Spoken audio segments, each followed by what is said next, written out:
So hey everyone, welcome to an another interactive session. बच्चों, तुम लोगों के मेरे पास में बहुत सारे मेल्स मैसेजेस आ रहे थे कि सर CUET 2022 के बारे में हजारों वीडियोस यूट्यूब पे पड़े हुए हैं, लेकिन आप कुछ इंसाइट दे दीजिएगा। तो आज हम इस छोटे से इंटरेक्टिव सेशन में CUET 2022 को पूरी तरह से डिकोड करने वाले हैं। पूरी तरह से डिकोड करने का मतलब we will talk about from very beginning, from eligibility to exam pattern, यानी कि कह सकते हो कि आसान भाषा में हम समझेंगे कि इंपॉर्टेंट डिटेल्स क्या है रिगार्डिंग CUET 2022। तो शुरू करते हैं। देखो, CUET 2022 पहले CUET क्या कहलाता था? वो कहलाता था CUCET। ये इसका रोल क्या था, या मतलब रोल क्या है, सॉरी क्या रोल है? देखो, इसका इंपॉर्टेंट रोल अब बहुत ज्यादा हो गया। पहले क्या होता था, सेंट्रल यूनिवर्सिटीज में अगर तुम एडमिशन लेना चाहते थे तो तुम्हारा क्या चीज इंपॉर्टेंट रोल प्ले करता था? वो था तुम्हारा 12th का बोर्ड का जो मार्क्स होता था वो। लेकिन उसमें प्रॉब्लम क्या था कि बहुत सारे जो डिफरेंट स्टेट्स होते थे या कोई स्पेसिफिक बोर्ड होता था, अगर वहां पर नंबर बच्चे के ज्यादा आ गए तो CBSE वाले या दूसरे बोर्ड जिनके कम मार्क्स आ गए तो उन बच्चों पर मतलब इन सेंट्रल यूनिवर्सिटीज में एडमिशन लेने का बहुत बड़ा मतलब दिक्कत खड़ा होता था, राइट? तो अभी यहां पे क्या हो गया है, CUET 2022 का लाने का मकसद क्या है? देखो, CUET 2022 ये मकसद क्या हो गया, ये क्या प्रोवाइड कर रहा है? एक सिंगल विंडो प्लेटफॉर्म तुम्हारे लिए लाके रख दिया। अगर तुम एडमिशन लेना चाहते हो सेंट्रल यूनिवर्सिटी में all across the country for various UG programmes, ठीक है? तो देखो यहां पे मतलब अब क्या हो गया, 12th बोर्ड का जो रोल था वो खत्म हो गया, उसको साइड कर दो। अब यहां पर अगर तुम 45 सेंट्रल यूनिवर्सिटीज में अगर तुम डिफरेंट UG कोर्सेज के लिए, अगर तुम प्रोग्राम्स के लिए अगर तुम एडमिशन लेना चाहते हो तो ये मैंडेटरी है। क्या मैंडेटरी है? CUET, ठीक है? ये अब पूरी तरह से मैंडेटरी हो गया। अब यहां पे तुमको पता है कि जहां तक रजिस्ट्रेशन जो प्रोसेस है वो शुरू हो चुका है। उसके लिए NTA, नेशनल टेस्टिंग एजेंसी, जो इसको कंडक्ट कर रहा है CUET को, उसने डेट्स निकाल दिए हैं। तो वो तो शुरू हो चुका है 6 अप्रैल से। उम्मीद है तुमने एनरोल कर लिया होगा, एप्लीकेशन फिल कर दिया होगा। तो 6 अप्रैल से ये 6 मई तक चलेगा। अच्छा, अब एक बड़ा सवाल आता है कि बहुत सारे बच्चे पूछ रहे थे कि सर इसका एग्जाम कब होने वाला है CUET का? तो बेसिकली देखो, CUET का एग्जाम जो लाइकली कंडक्ट होने वाला है वो है फर्स्ट वीक ऑफ जुलाई, ये चांसेस हैं। और स्टूडेंट्स, इस जगह पे मैं तुम लोगों के साथ में एक इंपॉर्टेंट डिटेल से एक इंपॉर्टेंट चीज डिस्कस कर लेता हूं। देखो, अभी ऑब्वियस सी बात है कि तुम लोग अपने CUET एग्जाम के प्रिपरेशन में लगे भी होना चाहिए, ठीक है? और इस जगह पर तुम्हारे लिए एक बहुत ही ग्रेट न्यूज है, गुड न्यूज है। वो क्या है? अनअकैडमी ने रिसेंटली अपना CUET कैटेगरीज जो है वो लॉन्च किया है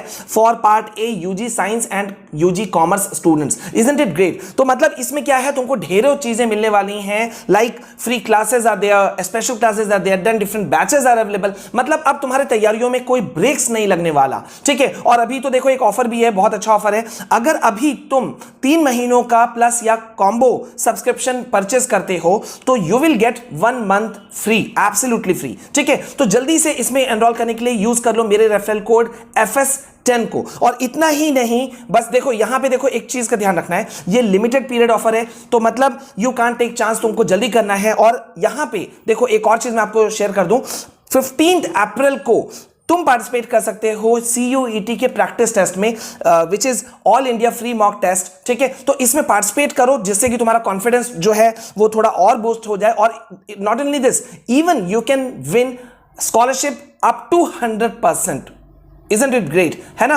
तो जल्दी से इसमें भी, इस प्रैक्टिस टेस्ट में भी एनरोल करने के लिए यूज कर लेना मेरे रेफरल कोड FS10 को, ठीक है? सभी लिंक्स जो है मैं तुम लोगों को डिस्क्रिप्शन में दे दे रहा हूं, तो वहां से जाओ और जल्दी से कर लो, ठीक है? और चलो अब मैं बताता हूं आगे। तो मतलब क्या हो गया कि अब जो बोर्ड वाला मार्क्स था वो इंपॉर्टेंट रोल प्ले नहीं करने वाला। समझ गए ये चीज? मतलब अब तुमको 12th बोर्ड का प्रेशर या टेंशन नहीं लेना है, और अब ये क्राइटेरिया नहीं है for admission in central universities for various UG programmes, ठीक है? अब यहां पे देखो एक बड़ा सवाल आता है, बहुत सारे बच्चे पूछते हैं कि सर तो मतलब अब हम लोग डिफरेंट यूनिवर्सिटीज के अंदर में आराम से एडमिशन ले सकते हैं? कुछ पॉइंट्स अभी भी स्टिल जो है वो अनक्लियर है। अब आते हैं हम लोग एग्जाम के पैटर्न पे। तो CUET का एग्जाम पैटर्न किस तरह से डिवाइड किया गया है? It is divided into 2 to 3 segments. पहला जो है वो क्या है, फोकस करेगा लैंग्वेज पे, ठीक है। Second one may be on specific subject domain, जिसको हम लोग डिस्कस अभी करेंगे।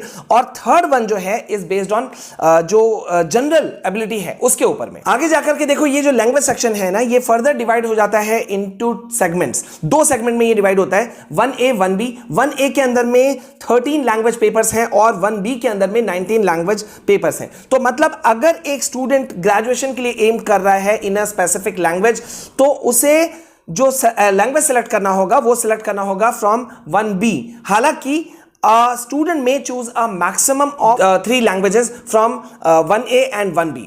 दोनों में से मिला करके वो 3 लैंग्वेजेस को चुन सकता है। अच्छा, यहां पे अभी जो डोमेन वाले की हम बात कर रहे थे, तो the domain specific section has 27 subjects and a student can choose 6 subjects maximum, ठीक है। अब यहां पे एक बड़ा बात आता है कि कुछ स्टूडेंट्स पूछ रहे थे कि सर अगर कोई सब्जेक्ट जो है वो अगर मेंशन्ड ना हो वहां पर तो क्या करना होगा। तो देखो, अगर जो सब्जेक्ट तुम चाहते हो अगर वो मेंशन नहीं है तो फिर तुम्हें क्या करना है, A student may choose the subject which is very closely related to the domain list। मतलब मैं इसको भी एक एग्जांपल से समझाता हूं कि अगर मान लो एक स्टूडेंट जो है वो एडमिशन चाहता है बायोटेक्नोलॉजी में, ठीक है, तो वो क्या कर सकता है, वो चूज कर सकता है बायोलॉजी एज अ सब्जेक्ट। हालांकि देखो, यहां पे मैं स्टूडेंट्स तुम लोगों को ये एडवाइस दे रहा हूं कि इन choosing the language and subject, अगर लैंग्वेज और सब्जेक्ट चुनने की बात आती है ना, तो मेरे ख्याल से तुम उन चीजों को चुनना जो तुमने 12th बोर्ड में रखा था, ठीक है। हालांकि यूनिवर्सिटी अगर कुछ चेंजेस लाते हैं बाद में या कुछ चेंजेस का क्लेम करते हैं तो वो बात की बात है, उसके लिए तुमकी वेबसाइट जो है उस पर नजर रखना पड़ेगा,